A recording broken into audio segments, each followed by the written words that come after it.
Alhamdulillahirabbil alamin wassalatu wassalamu ala sayyidina Muhammadin wa ala alihi wa sahbihi ajma'in. Amma ba'd.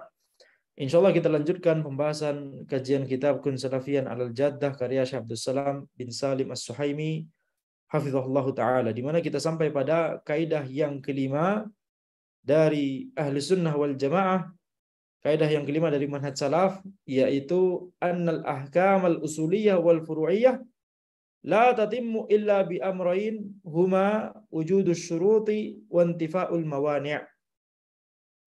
Kaidah yang kelima adalah bahwa hukum-hukum usuliyah dan furu'iyah itu tidak mungkin sah, tidak mungkin terlaksana atau tidak mungkin bisa dilaksanakan kecuali dengan dua hal.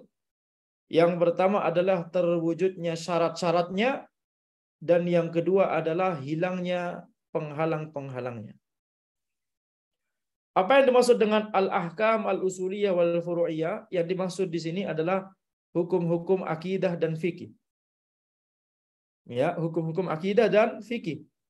Dan selain fikih, ya, seperti misalkan masalah adab, itu juga ada syarat-syarat dan mawani', ada syurut dan mawani'. Jadi di sini al-ahkam al-usuliyah wal furu'iyah ini maksudnya adalah hukum-hukum akidah. Ya, seperti ketika kita membahas tentang apakah sesuatu ini bisa disebut sebagai bid'ah, harus terlihat, harus ada syarat-syaratnya, terpenuhi semua syaratnya dan hilang semua penghalangnya untuk hal ini disebut sebagai bid'ah. Apakah hal ini apakah hal ini merupakan kesyirikan? Apakah hal ini merupakan kekufuran? Apakah hal ini merupakan kemunafikan? Itu ada syurut dan mawani'nya. Ada syurut dan mawani'nya. Sehingga harus terpenuhi semua syurut tersebut dan harus hilang semua mawani' tersebut. Ya, syurut itu syarat-syarat, mawani' itu penghalang-penghalang. Ya. Ini contoh dalam masalah akidah. Demikian pula misalkan dalam masalah fikih, ya. Seperti misalkan sholat itu sah kalau terpenuhi semua syarat-syaratnya dan hilang semua penghalang-penghalangnya. Jadi ini adalah kaidah yang sangat agung, ya, kaidah yang sangat besar, karena sebagaimana nanti kita lihat, ya, beberapa firqah yang menyimpang itu mereka terjatuh ke dalam penyimpangan karena mereka tidak memperhatikan syarat-syarat dan penghalang-penghalang ini. Mereka langsung menerapkan hukum padahal tidak terpenuhi semua syaratnya atau tidak hilang semua penghalangnya. Mereka langsung menerapkan hukum padahal mereka tidak mengetahui secara lengkap syarat-syaratnya dan tidak mengetahui secara lengkap penghalang-penghalangnya. Jadi permasalahan ini nanti berbahaya. Kalau dalam masalah fikih akan mempengaruhi keabsahan dari ibadah kita, muamalah kita, pernikahan kita, misalkan gitu ya. Kalau dalam masalah akidah ini bisa berbahaya, lebih berbahaya lagi karena bisa menyimpang gara-gara tidak mengetahui semua syarat dan tidak mengetahui semua penghalang. Qultu wa hadza aslun azimun fi jami'i ahkami syara' sawa'an kanat usulan am furu'an. Ya, maka ini adalah sebuah prinsip yang besar dalam semua hukum syar'i. Baik itu adalah hukum-hukum yang terkait akidah ataupun yang terkait dengan masalah furu', fikih, dan selainnya. La budda min wujudi syurutiha wa intifa'i mawani'iha. Tidak boleh tidak, harus terpenuhi semua syaratnya dan harus hilang semua penghalangnya. Falau wujida syartu lakin kana hunaka mani'un lam yasihhal hukm.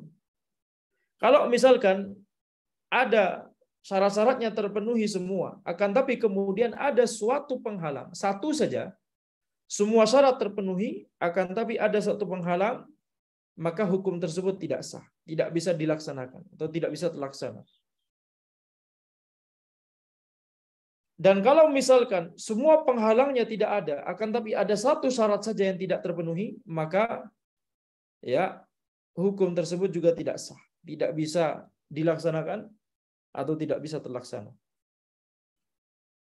Maka di sini kita lihat ya harus terpenuhi semua syarat dan harus hilang semua penghalang. Dan bagaimana kita mengetahui syarat-syarat dari suatu hukum, penghalang-penghalang dari suatu hukum? Ya, bagaimana kita mengetahui? Nah, pertanyaan ini jawabannya itu tergantung siapakah yang sedang kita maksud. Kalau yang sedang kita maksud adalah orang awam, para tulabul ilm, orang awam dan tulabul ilm, penuntut ilmu, maka kita mengetahui syarat-syarat dan penghalang-penghalang dari suatu hukum itu kita mengetahuinya dari ya ulama yang terpercaya. Kita mengetahuinya dari para ulama ya mustahidin. Kita mengetahuinya dari ya kitab-kitab mereka, dari fatwa-fatwa mereka, dari kajian-kajian mereka. Sehingga wajib bagi kita ya supaya kita tidak tergelincir kepada kesalahan atau bahkan penyimpangan. Wajib bagi kita untuk mempelajari ilmu, mengambil ilmu dari ulama-ulama yang ilmunya terpercaya dan ya ilmunya thiqah, terpercaya, orangnya thiqah, terpercaya. Kenapa? Karena supaya kita bisa memastikan bahwa ketika kita membahas suatu permasalahan, kita bisa yakin bahwa inilah ya semua yang ada dalam masalah ini. Inilah semua yang terkait dalam masalah ini. Para ulama tersebut bisa menjelaskan. Atau ketika kita bertanya, para ulama tersebut bisa ya mengklarifikasi. Ini tidak masuk dalam syarat, jadi ini tidak diperhitungkan dalam masalah ini. Begitu ya. Sehingga ini penting sekali ya bagi kita untuk memilih sumber ilmu, memilih guru ya. Harus memastikan guru kita tersebut ilmunya terpercaya dan thiqah. Karena kalau misalkan guru tersebut ternyata tidak mengetahui ya seluruh syarat atau seluruh penghalang dalam suatu masalah, maka bisa berbahaya. Bisa berbahaya. Ini kalau bagi orang awam dan penuntut ilmu. Bagaimana dengan para ulama mustahidin sendiri, para ulama tersebut? Bagaimana mereka mengetahui seluruh syarat dan seluruh penghalang dari suatu hukum? Maka tentunya caranya adalah bagi mereka mengetahuinya langsung dari dalil. Mereka mengetahuinya langsung dari dalil. Dan suatu hukum, syarat-syarat suatu hukum, penghalang-penghalang suatu hukum itu tidak disebut semuanya dalam satu dalil. Tidak langsung tersedia ya syarat sah salat ini disebut dalam satu dalil. Tidak demikian. Maka di dalam syariat, di dalam ilmu syar'i ya syarat-syarat dan penghalang-penghalang ini digabung dari berbagai dalil yang ya berbeda-beda. Digabung dari berbagai dalil yang berbeda-beda. Dalilnya itu ya bisa jadi secara sharih menyebutkan syarat tersebut atau menyebutkan penghalang tersebut ya, atau bisa jadi secara ya tidak langsung, bisa jadi secara langsung, secara sharih, secara tegas, secara jelas, atau bisa jadi secara tidak langsung atau tidak secara jelas, begitu ya. Nah, ini semuanya adalah tugas seorang ulama mujtahid untuk beristinbat dari dalil-dalil tersebut, menyimpulkan syarat-syarat dan penghalang-penghalang dari suatu hukum. Ya. Maka di sini kita lihat, kalau kita perhatikan, maka tugas seorang ulama mujtahidin itu adalah ketika mereka membahas suatu hukum, mereka harus melihat seluruh dalil yang ada di dalam syariat, seluruh ayat dan seluruh hadis semampunya. Dan semampunya di sini maksudnya adalah kemampuan seorang ulama mujtahidin. Semampunya di sini tidak boleh diarahkan kepada penuntut ilmu. Nah, lihat hadis semampu antum, ya masih sedikit. Apalagi kepada orang awam, lihat hadis semampu antum, ya nggak mampu. Ya, Arba'in Nawawiyah saja mungkin tidak khatam. Tapi di sini melihat seluruh hadis semampunya, ini diarahkan kepada seorang ulama mujtahidin. Maka setiap hukum harus melihat kepada seluruh dalil, ayat ataupun hadis. Sehingga ya dari situ kita bisa melihat bahwa betapa kerasnya perjuangan seorang ulama mujtahid ketika membahas suatu permasalahan, satu masalah saja harus melihat seluruh ayat dan hadis yang ada. Tidak boleh terburu-buru untuk menyimpulkan sesuatu tersebut kecuali harus mempertimbangkan ayat dan hadis seluruhnya. Naam, itu adalah tugas seorang ulama mujtahid. Ya, naam, itu berat. Itu mengapa tidak semua bisa menjadi ulama mujtahidin. Ya. Dan kita lihat itu satu masalah. Bagaimana dengan masalah-masalah lainnya? Sama, langkahnya sama semua. Tidak hanya melihat dalil, akan tapi melihat seluruh kaidah yang bisa jadi terkait dengan masing-masing ayat dan hadis tersebut. Ya. Kemudian setelah itu memperhatikan mengetahui pendapat ulama mujtahidin yang lain. Walaupun ini tidak sebenarnya tidak krusial, ya, akan tapi penting dalam rangka kita melihat pola pikir ulama mujtahid yang lain, sehingga khawatirnya ya ada beberapa dalil yang kelewatan oleh kita. Oh, ternyata telah dipikirkan oleh ulama mujtahid yang lain. Ada kaidah yang awalnya mungkin kita kelewatan, oh, ternyata telah dibahas oleh ulama mujtahid yang lain. Atau minimal ya, walaupun misalkan seorang ulama mujtahid ini tidak kelewatan ayat atau hadis, tidak kelewatan kaidah, minimal dia bisa mempelajari pola pandang, sudut pandang dari ulama mujtahid yang lain. Dia bisa setuju dengan pola pandang tersebut, dia bisa tidak setuju. Tapi intinya mengetahui pendapat-pendapat yang ada dari para ulama mujtahid yang lain itu penting sekali.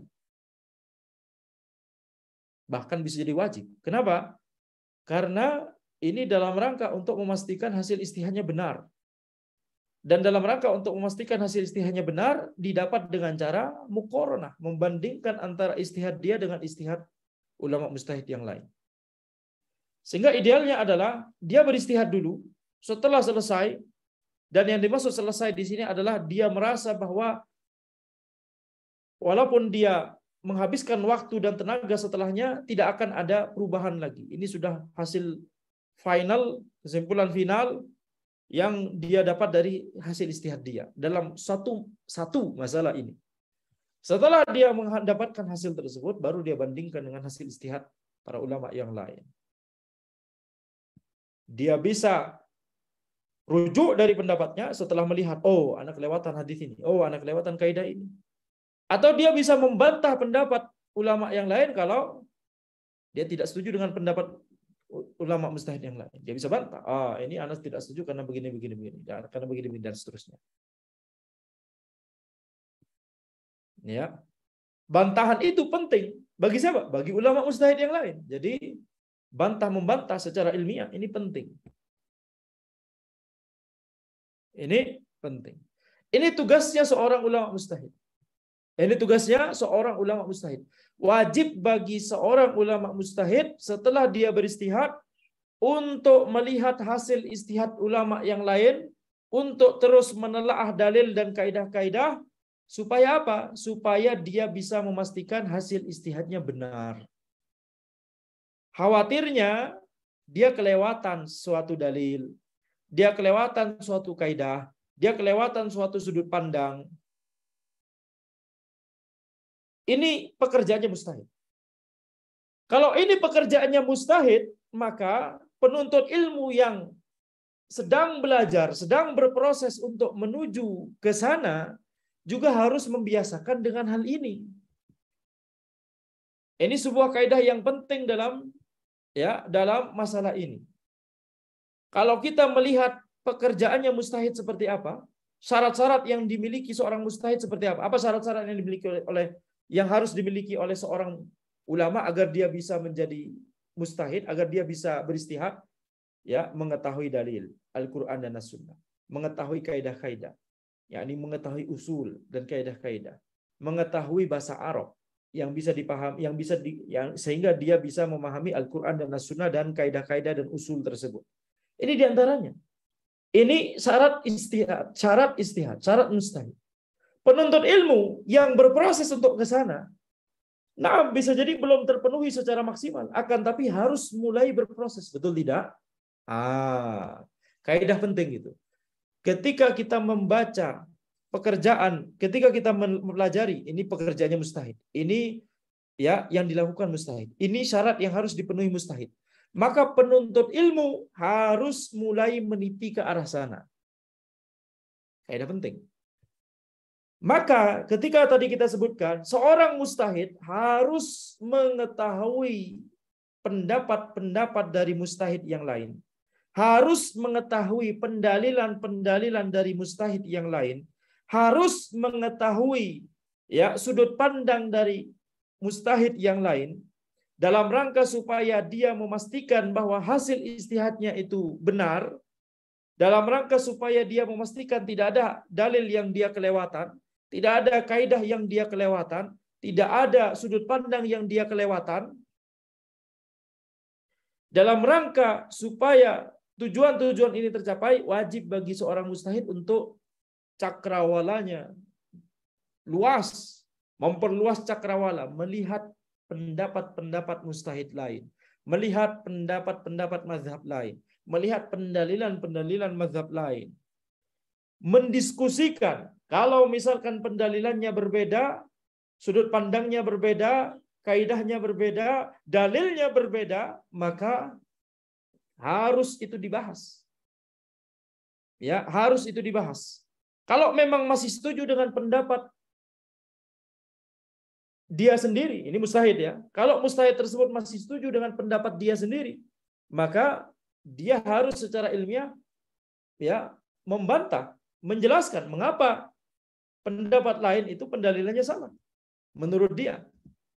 Kalau dia melihat pendapat lain itu pendalilannya lebih tepat, lebih benar, lebih kuat, dia harus rujuk kepada pendapat lain tersebut, tinggalkan hasil ijtihadnya.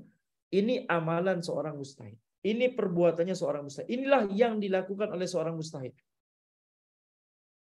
Maka kesimpulannya apa? Kesimpulannya penuntut ilmu yang sedang berproses ke sana harus membiasakan melihat pendapat-pendapat mazhab lain. Ketika penuntut ilmu tersebut mempelajari salah satu mazhab dalam rangka untuk menempuh kurikulumnya, dia harus mulai meniti, melihat pendapat mazhab lain, melihat pendalilan mazhab lain, melihat kaidah-kaidah mazhab lain, melihat dalil-dalil mazhab lain. Ya, itu yang harus dilakukan oleh penuntut ilmu. Maka di sini kita lihat, kita kembali lagi ke sini ya. Jadi harus hukum-hukum usul, hukum-hukum akidah dan hukum-hukum fikih itu harus ya terpenuhi semua syarat dan hilang semua penghalang-penghalangnya. Ya, toib. Jadi kalau masih balik lagi ya, masih ada yang perlu dibahas. Jadi kalau misalkan seorang penuntut ilmu belajar suatu mazhab, kemudian dia tidak mau mempelajari pendapat mazhab lain. Kemudian dia merasa otomatis pendapat mazhab lain itu pendalilannya selalu lebih lemah daripada pendapat mazhab dia. Baik dia ya mengatakannya ini secara sorry ataupun tidak secara sorry, baik dia mengatakan hal ini secara lisanul qaul ataupun secara lisanul hal, ini adalah sebuah perbuatan yang kurang tepat. Ini adalah sebuah perbuatan yang kurang tepat. Justru penuntut ilmu itu harus membiasakan diri untuk ya melihat pendapat mazhab lain, melihat pendalilan mazhab lain. Ya, belajar dari situ, belajar sedikit demi sedikit sehingga apa? Sehingga dia nanti menjadi ya tangga ilmunya semakin ya semakin naik, dan kalau Allah berikan ya karunia kepadanya, dia akan menjadi seorang mujtahid biiznillah taala. Kemudian di sini penulis berkata, min dzalika mathalan ayatul wa'id fi haqqi man irtakaba umuran muharramatan. Contohnya adalah ayat-ayat yang berisi ancaman kepada orang-orang yang melakukan perkara-perkara yang diharamkan. Bahwa ahlul lima ja'a fin nusus minal wa'id. Maka orang tersebut itu termasuk orang yang tercakup dalam ancaman itu. Orang tersebut termasuk orang yang dikenai ancaman yang disebutkan di dalil tersebut. Lakin qad yakunu hunaka mani'un yamna'u minal iqabi kataubati aw istighfaril mu'minin awil masaib aw dzalika min mukaffiratiz dzunub. Akan tapi bisa jadi ada penghalang yang menghalangi orang tersebut dari hukuman dari Allah Subhanahu wa taala. Seperti taubat, seperti istighfar dari kaum mukminin. Kaum mukminin memintakan ampunan untuk orang ini. Atau adanya musibah yang menimpanya.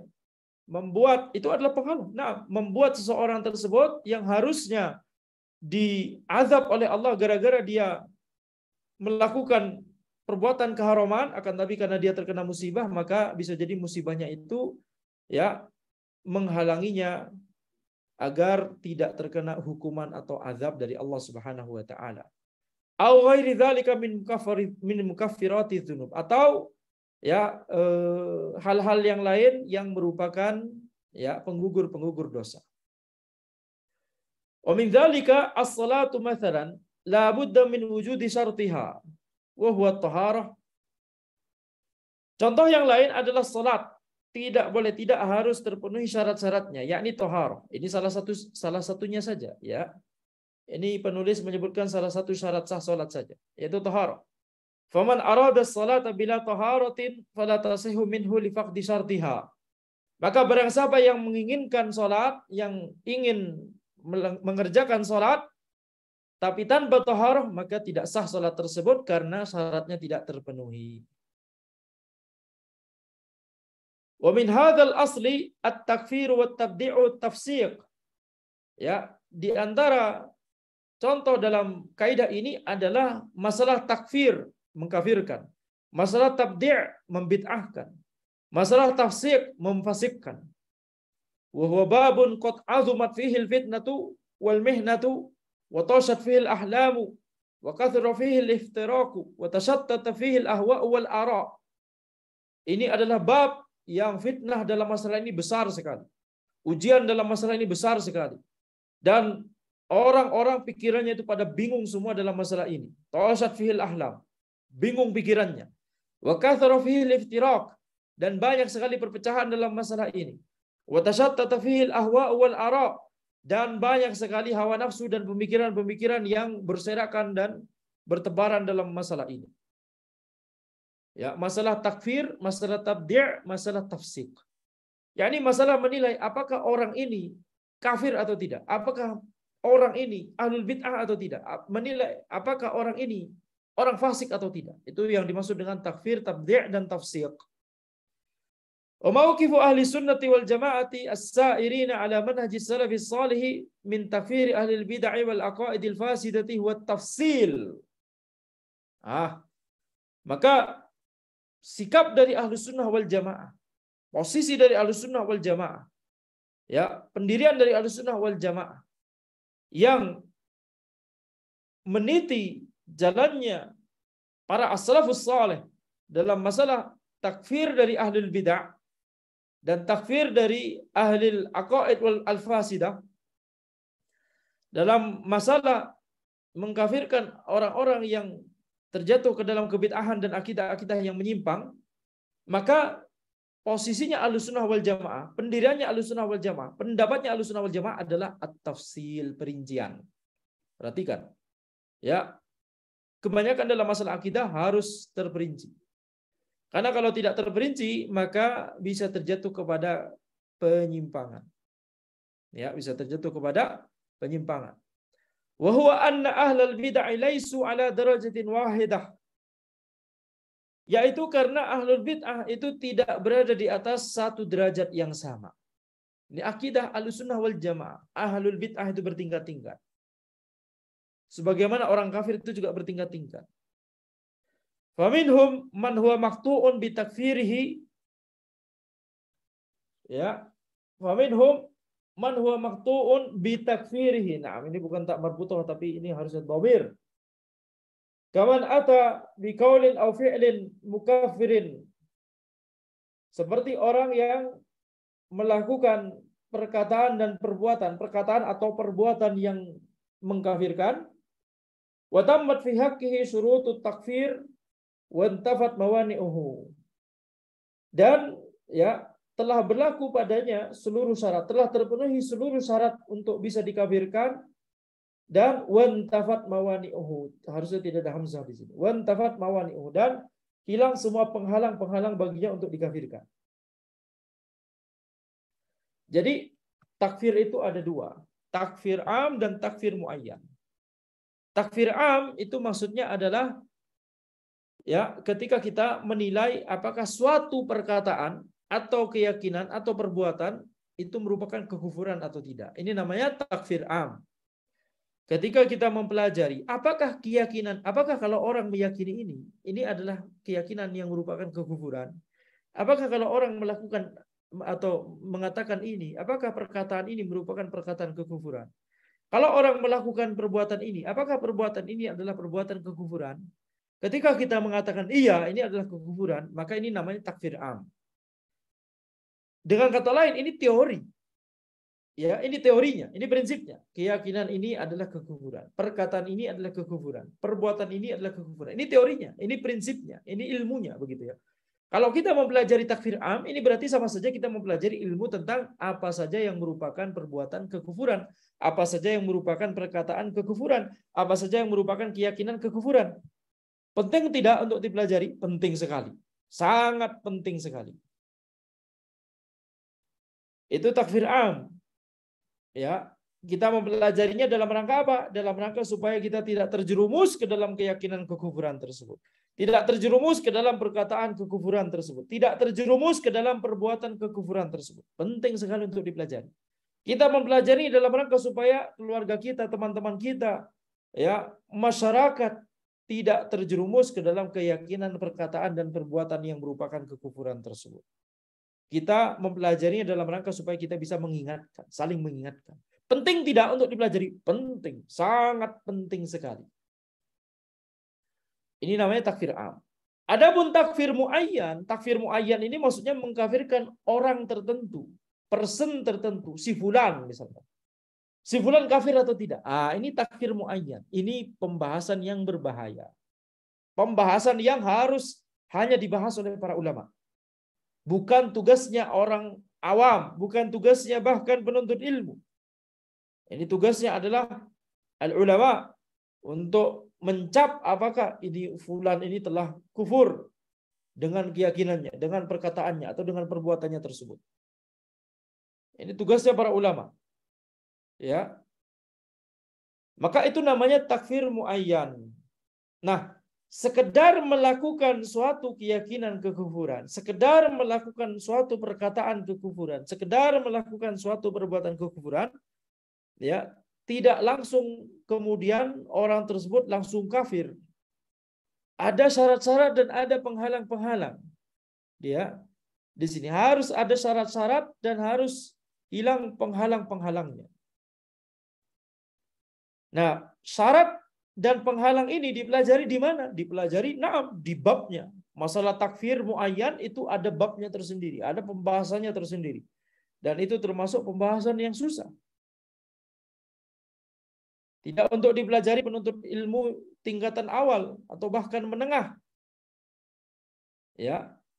Setelah mempelajarinya, kemudian menerapkan, menganalisa, apakah orang ini terpenuhi semua syaratnya, apakah orang ini hilang semua penghalangnya. Itu skill tersendiri, itu ilmu tersendiri. Menerapkan yang dari menerapkan pelajaran yang telah kita pelajari ke si fulan ini, ke si alan ini. Apakah si fulan ini atau si alan ini memenuhi syarat-syarat semuanya atau hilang semua penghalang-penghalangnya. Ini adalah ilmu yang tidak hanya teoritis akan tapi harus praktek begitu ya, harus ilmu yang bersifat praktek. Jadi tidak boleh sembarangan. Hanya ulama yang bisa mempraktekkan dengan tepat, dengan baik, dengan benar. Nah, sebagaimana tadi kita sebutkan, penuntut ilmu belajar sedikit demi sedikit ke arah sana. Penuntut ilmu mempelajari sedikit demi sedikit, mempelajari teorinya, mempelajari prinsipnya, mempelajari kaidah-kaidahnya. Nah, ketika latihannya bagaimana? Latihannya adalah lihat siapakah yang telah ditakfir secara muayyan oleh para ulama. Nah, kemudian dianalisa, apakah memang benar semua syaratnya terpenuhi? Apakah memang benar semua penghalangnya terpenuhi? Atau dilihat tokoh-tokoh yang tampaknya secara zahir ini kok kayaknya kufur banget ini, tapi tidak dikafirkan oleh para ulama. Dipelajari. Apa syarat-syarat yang mungkin tidak ada? Apa penghalang yang mungkin ada? Ini penuntut ilmu mulai belajar ke sana, tapi jangan kemudian memfatwakan ketika dia sudah mendapatkan kesimpulan, dia jangan memfatwakan hal tersebut. Dia belum berhak, dia masih belajar ke arah sana. Ya, ini kaidah yang sangat penting, yang wajib diketahui oleh seorang penuntut ilmu. Maka di sini kita lihat, jadi takfir muayyan itu ada syarat-syaratnya dan ada penghalang-penghalangnya. Wa minhum man la yuhkamu bi kufrihi lintifa'i dzalika fi haqqi. Di antara orang ada yang melakukan, bisa jadi ada yang melakukan meyakini keyakinan kekufuran atau perkataan kekufuran atau perbuatan kekufuran, tapi la yuhkamu bi kufrihi lintifa'i dzalika fi haqqi. Tidak dihukumi kafir karena tidak terpenuhi salah satu syarat atau ada salah satu penghalang. Seperti misalkan orangnya jahil, tidak mengetahui bahwa itu merupakan perbuatan kekufuran atau perkataan kekufuran atau keyakinan kekufuran. Orang yang masih jahil, benar-benar jahil dalam masalah tersebut, misalkan. Ini di antara penghalang, Ini di antara penghalang. Summa innal qawla fi takfiri ahli al-bid'ah wa takfiri umuman mabniyun ala aslain azimain. Kemudian pembahasan dalam masalah takfir ahlul bid'ah dan takfir secara umum itu dibangun di atas dua prinsip yang besar. Ahaduhuma dalalatul kitabi wa sunnati ala anna al-qawla awil fi'la as-sadira minal mahkumi alaihi mujibun litakfir. Prinsip yang pertama adalah bahwa Al-Quran dan As-Sunnah memang menunjukkan bahwa perkataan atau perbuatan atau keyakinan yang dilakukan oleh orang tersebut, orang yang dihukumi kafir tadi, memang perkataan atau perbuatan atau keyakinannya memang itu merupakan sebuah kekufuran. Memang ada dalil yang menjelaskan bahwa ini adalah kekufuran. Ini berarti apa? Ini takfir am berarti ya. Memang orang ini melakukan salah satu keyakinan, perkataan atau perbuatan yang memang secara dalil itu dicap sebagai kekufuran. Ini prinsip pertama.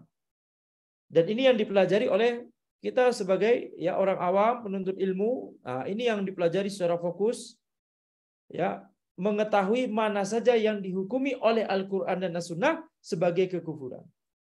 Tujuannya apa kita mempelajarinya? Tujuannya supaya kita menghindarinya. Supaya kita sendiri bisa menghindarinya. Supaya keluarga kita bisa menghindarinya. Supaya teman-teman kita bisa menghindari. Supaya masyarakat umum bisa menghindarinya ketika kita mendakwahkannya. Gitu ya, semampu kita. Ini prinsip yang pertama.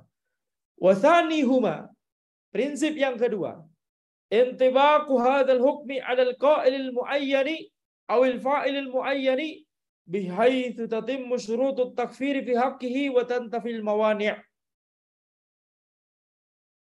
Intibaqu hadzal hukmi. bahwa ya hukum tersebut, hukum kekufuran, hukum kafirnya ini, hukum kafir ini memang bisa diterapkan pada si fulan ini. Memang bisa diterapkan pada orang secara tertentu ini, orang secara muayyan ini, yakni person tertentu ini, individu tertentu ini.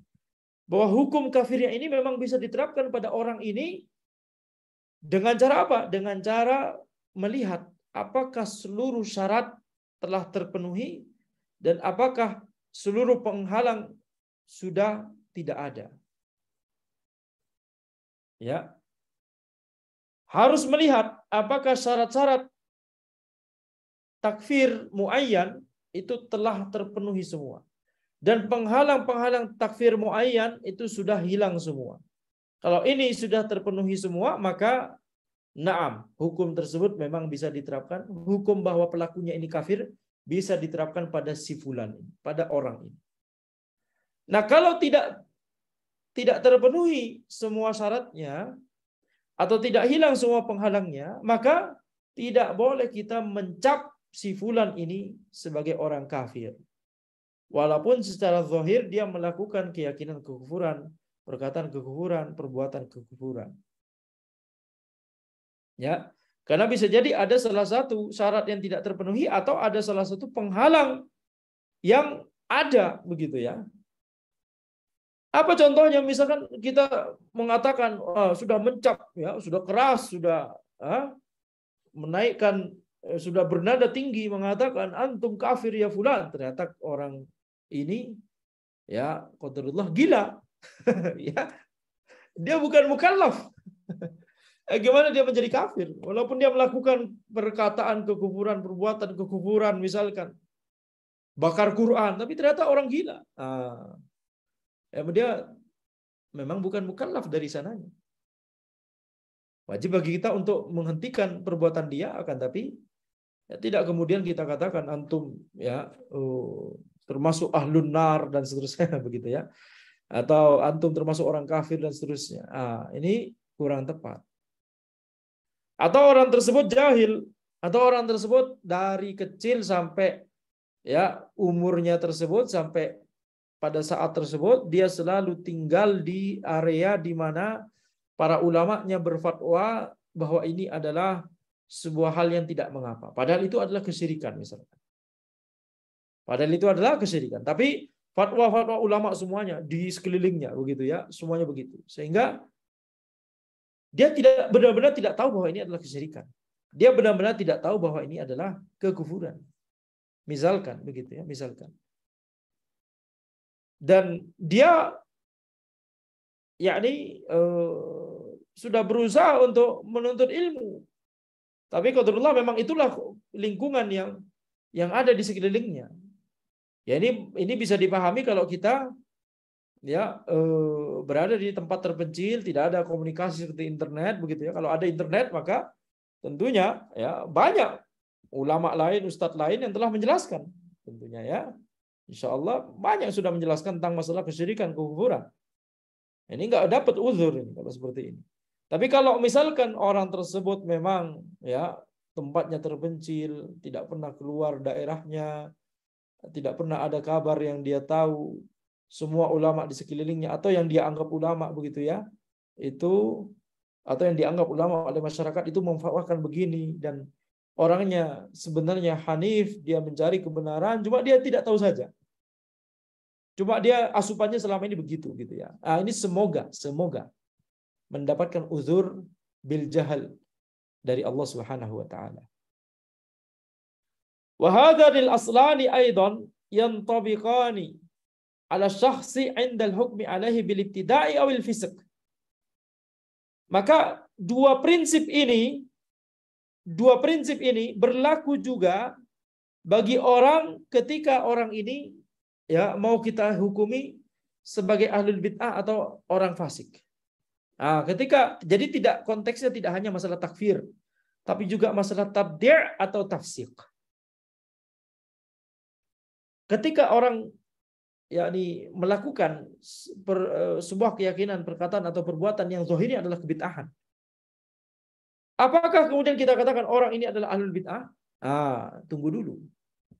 Ketika seorang melakukan keyakinan, perkataan atau perbuatan yang merupakan kefasikan, apakah kita langsung katakan antum adalah orang fasik? Tunggu dulu. Kita harus melihat dua prinsip ini. Wa huwa dalalatul kitabi wa sunnati ala anna al-qawla aw al-fi'la as-sadiru min al-mahkumi alaihi bid'ah aw fiskun wa qaulul qa'il al-mu'ayyan aw al-fa'il al-mu'ayyan tammat fi haqqihi syurutut tabdi' wa intafat mawani'uhu. Wallahu a'lam. Jadi dua prinsip tadi, yaitu apa? Kita lihat keyakinan perkataan atau perbuatan tersebut. Apakah memang keyakinan perkataan atau perbuatan ini dicap bid'ah atau dicap kefasikan oleh dalil Al-Quran dan As-Sunnah? Ini dua masalah yang berbeda ya. Bukan berarti bid'ah sama fasik itu sinonim, bukan ya. Nah, bid'ah pasti sinonim, tapi fasik, bid'ah sama fasik itu pasti, kalau bid'ah pasti fasik, tapi kalau fasik belum tentu bid'ah. Yang fasik belum tentu bid'ah. Karena orang melakukan perbuatan yang jelas haram, perbuatan yang jelas-jelas haram, itu merupakan kefasikan kalau dilakukan. Ya, mencuri misalkan. Apakah mencuri adalah bid'ah? Bukan. Tapi haram, kefasikan. Membunuh apalagi jelas, membunuh. Bid'ah bukan bid'ah, tapi kefasikan, keharaman. Jadi ini dua kategori yang berbeda ya. Tapi ana sebutkan tadi bukan menyebutkan dalam konteks ini sinonim, tapi menyebutkan dalam konteks menyingkat pembahasan. Jadi antara ini atau itu hukumnya sama di sini. Prinsip pertama, kita harus mengecek apakah memang keyakinan ini, perkataan ini, atau perbuatan ini, apakah memang ini dicap oleh keyakinan atau perkataan atau perbuatan ini dicap oleh Al-Quran dan As-Sunnah sebagai kebid'ahan atau kefasikan. Kalau memang sudah jelas ini adalah kebid'ahan, kalau memang sudah jelas ini adalah kefasikan, maka kita menuju prinsip yang kedua. Apakah syarat-syarat bisa dicapnya orang yang melakukan keyakinan, perkataan atau perbuatan ini? Apakah syarat-syarat bisa dicapnya dia sebagai ahlul bid'ah atau sebagai orang fasik? Apakah semua syaratnya sudah terpenuhi? Atau apakah semua penghalang sudah tidak ada? Kalau iya, maka kita bisa katakan antum ahlul bid'ah, antum orang fasik. Tapi kalau tidak ada salah satu syarat saja atau masih ada salah satu penghalang saja, tidak boleh kita serta-merta mengatakan dia adalah ahlul bid'ah, dia adalah orang fasik. Dan ala kulli hal, walaupun kita sudah melihat, menganalisa, ini syaratnya sudah terpenuhi semua, penghalangnya sudah tidak ada semua, ini ahlul bid'ah berarti, ini orang fasik berarti. Kalau memang tidak ada hajat untuk mengatai orang ini, begitu ya, maka nggak perlu begitu ya, nggak perlu. Tidak perlu kemudian hasil analisa ana ini ahlul bid'ah. Maka kemudian langsung datangi atau kirim pesan untuk ahlul bid'ah. Tidak perlu kalau tidak ada hajat. Di antara hajat adalah memperingatkan masyarakat jangan belajar ilmu dari orang ini. Tapi kalau misalkan tidak ada hajat, misalkan orang ini memang tidak terkenal misalkan, atau sedikit sekali yang pelajari, maka nggak perlu disebutkan, tidak perlu dibuat terkenal gitu ya dengan kita menyebutkan ini ahlul bid'ah, orang jadi penasaran gitu ya. Maka ini berlaku juga dalam masalah takfir, tabdi' dan tafsiq. Di antara masalah yang terjadi pada sebagian orang adalah mereka terburu-buru dalam melakukan takfir muayyan, tabdi' muayyan, tafsiq muayyan. Mereka tidak melihat apakah semua syaratnya terpenuhi, mereka tidak melihat apakah semua penghalangnya tidak ada, mereka langsung serta-merta mencap orang sebagai orang kafir, mencap orang sebagai ahli bid'ah, mencap orang sebagai orang fasik. Lebih parah lagi adalah ketika ternyata keyakinan atau perkataan atau perbuatan yang dilakukan oleh orang tersebut ternyata bukan kekufuran, ternyata bukan kebid'ahan, ternyata bukan kefasikan. Jadi tidak hanya menyalahi prinsip kedua, bahkan bisa jadi dia sebagian orang ini menyalahi prinsip pertama. Jadi dua prinsip ini sama-sama salah. Apa yang mau diharapkan? Sebagian orang karena terlalu keras dalam masalah ijtihadiyah. Sebagian orang karena terlalu keras dalam masalah khilafiyah ijtihadiyah, sehingga menganggap pendapat yang berbeda dengan pendapat yang dipilih oleh dirinya, yang dipilih oleh kelompoknya, menganggap pendapat lain tersebut sebagai kebid'ahan. Padahal ini masalah khilafiyah ijtihadiyah. Kemudian tidak hanya itu, setelah menganggap ini adalah kebid'ahan, menganggap orang yang melakukannya, sekedar melakukannya, tidak dicek syarat dan penghalangnya, sekedar melakukannya langsung dicap sebagai ahlul bid'ah. Sururi. Langsung dicap sebagai sururi, ahlul bid'ah. Dan lain-lain, sebutan-sebutannya. Maka ini sudah salah di prinsip kedua, salah juga di prinsip pertama. Kalau masalah khilafiyah ijtihadiyah berarti memang ada ijtihad yang berbeda dalam masalah tersebut. Berarti dalalatul kitabi was sunnati tidak serta-merta secara tegas mengatakan ini adalah bid'ah. Begitu ya, karena memang ada khilaf dalam masalah tersebut. Jadi ini perhatikan, ini kesalahan sebagian orang. Kesalahan sebagian orang juga adalah tasalsul fit takfir, tasalsul fit tabdi', tasalsul fit tafsiq. Ya, kesalahan sebagian orang juga adalah at-tasalsul fit takfir, at-tasalsul fit tabdi' dan at-tasalsul fit tafsiq. Apa yang dimaksud dengan tasalsul di sini? Tasalsul di sini maksudnya begini. Ketika seseorang mencap si A, ketika si A mencap si B sebagai orang kafir, maka A mengatakan kepada C, kalau antum tidak menilai si B ini kafir, antum juga kafir. Itu namanya tasalsul fit takfir. Ini benar kalau memang si B itu memang orang kafir. Kalau antum tidak meyakini Fir'aun itu kafir, antum juga kafir, begitu ya. Ini benar kalau si B memang orang kafir. Tapi kalau misalkan si B ini ternyata bukan merupakan orang kafir atau si B ini masih masih merupakan status kekafirannya itu hasil ijtihad dari seorang ulama. Misalkan si B ini muslim tapi dia melakukan kekufuran. Kemudian seorang ulama mujtahid si A misalkan dia melihat, wah ini si B ini sudah terpenuhi semua syarat, sudah hilang semua penghalang, berarti dia kafir. Secara muayyan, dia kafir. Tidak boleh bagi si A untuk memaksa ulama mujtahid yang lain, si C, untuk menilai juga. Antum harus nilai, ini sama-sama harus antum nilai, ini kafir juga. Kalau antum tidak menilai dia kafir, maka antum kafir juga. Tidak boleh. Harus dikembalikan kepada ijtihad dia. Jadi bisa jadi si A, ulama mujtahid A udah mengatakan B kafir, tapi ulama mujtahid C belum mengatakan si B kafir. Boleh. Karena ini kembali kepada ijtihad dan penilaian. Penilaian apakah syarat-syaratnya terpenuhi semua atau penghalangnya sudah tidak ada semua. Itu kembali kepada penilaian masing-masing ulama, betul tidak? Jadi ini tidak boleh dipaksakan.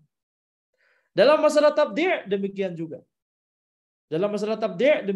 Kalau ini memang jelas-jelas ahlul bid'ah, Jahm bin Safwan misalnya, Wasil bin Atha misalkan, begitu ya. Kalau antum tidak menilai ini ahlul bid'ah, maka antum juga ahlul bid'ah.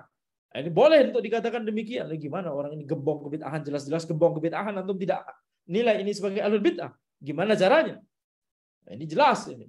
Tapi kalau misalkan orang ini, ahlul bid'ah ini merupakan hasil ijtihadnya seorang ulama mujtahid A, misalkan menilai, oh ini dia mengerjakan keyakinan, perkataan atau perbuatan yang merupakan kebid'ahan. Kemudian ternyata syaratnya terpenuhi semua, penghalangnya tidak ada semua. Taib, ana katakan dia ahlul bid'ah.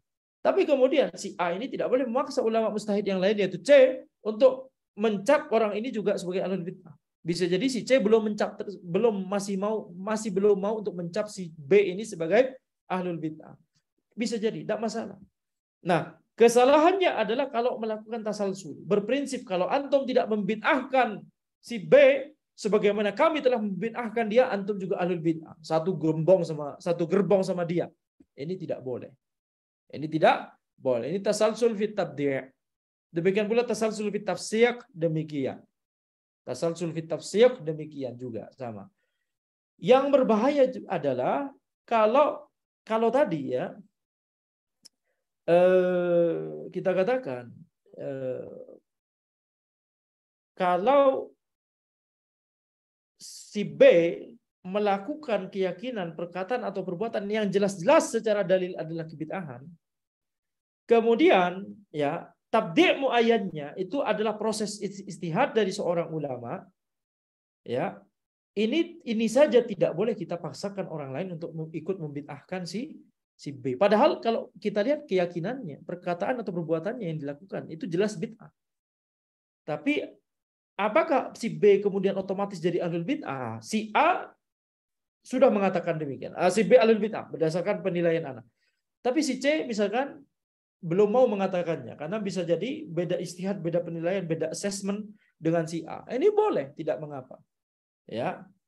Tetapi tentunya terkadang dalam suatu masalah bisa jadi A lebih tepat, bisa jadi ini sudah jelas-jelas ini ahlul bid'ah.